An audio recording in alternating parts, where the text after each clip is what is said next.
భగవద్బంధువులందరికీ నమస్కారం. హిందూ ప్యాడ్ ఛానల్కి స్వాగతం. శ్రావణ మాస మహాత్మ్యము 14వ అధ్యాయము. ఈశ్వరుడు సనత్ కుమారునికి ఇలా వివరించుచున్నాడు. ఓ మహాముని, ఇక నీకు శ్రావణ మాసంలో శుక్ల పంచమి రోజున చేసే వ్రతం గురించి చెబుతాను, విను. ఇది నాగపంచమి వ్రతం. ఈ వ్రతం చేసేవారు శ్రావణ శుక్ల చతుర్థి రోజున ఒక పూట భోజనం చేసి పంచమి రోజున నక్తవ్రతం చెయ్యాలి. ఈ వ్రతం కోసం తమ శక్త్యానుసారంగా స్వర్ణము, వెండి, రాగి లేదా మట్టితో 5 పడగల నాగప్రతిమను చేయించి నాగపంచమి రోజున శ్రద్ధాభక్తులతో పూజించాలి. మల్లె, మాలతి వంటి సుగంధిత పుష్పాలతో, గంధాక్షతలతో, ధూపదీప నైవేద్యాలతో పూజించాలి. ఇంటి ముఖద్వారానికి ఇరువైపులా పుట్టమన్నుతో, ఆవు పేడతో లేదా కుంకుమతో సర్పప్రతిమను చిత్రీకరించి పూజించాలి.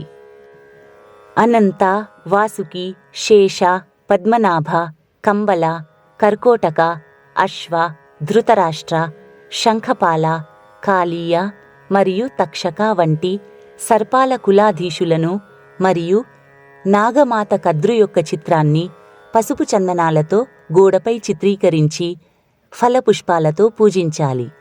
పంచదార కలిపిన పాలను నైవేద్యంగా సమర్పించాలి.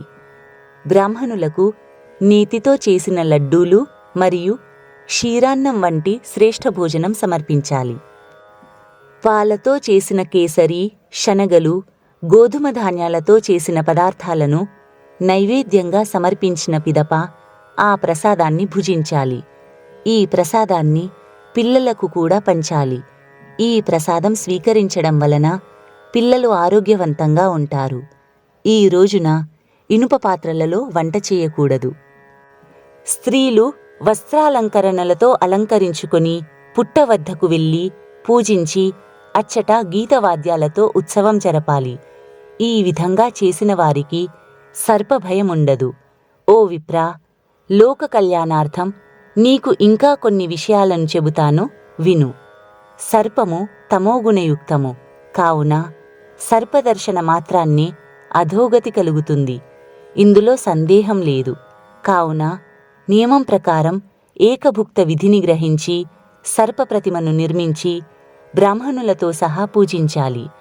ఈ విధంగా 12 మాసాల శుక్లపక్ష పంచమి రోజున పూజించి సంవత్సరము తర్వాత శుక్లపక్ష పంచమి రోజున మళ్లీ పూజించి బ్రాహ్మణులకు మరియు సన్యాసులకు భోజనం సమర్పించాలి.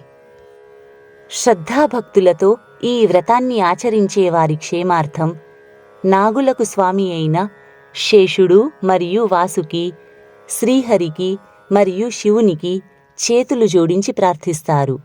శేషుడు మరియు వాసుకి యొక్క ప్రార్థనలతో శివుడు మరియు శ్రీహరి ప్రసన్నులై ఈ వ్రతం చేసిన వారి సకలాభిష్టాలను నెరవేరుస్తారు. ఈ వ్రతం చేసిన వారు నాగలోకంలో అనేక రకాలైన భోగభాగ్యాలను అనుభవించి పిమ్మట పరమపదమైన వైకుంఠానికి లేదా కైలాసానికి వెళ్ళి వారి గణాలై పరమానంద భాగ్యులై ఉంటారు. ఓ కుమారా, నేను నీకు ఉత్తమమైన నాగపంచమి వ్రతకథను వివరించాను. నీకు ఇంకా ఏమి వినాలన్న కోరిక ఉంది అని పరమేశ్వరుడు సనత్ కుమారుణ్ణి అడిగాడు.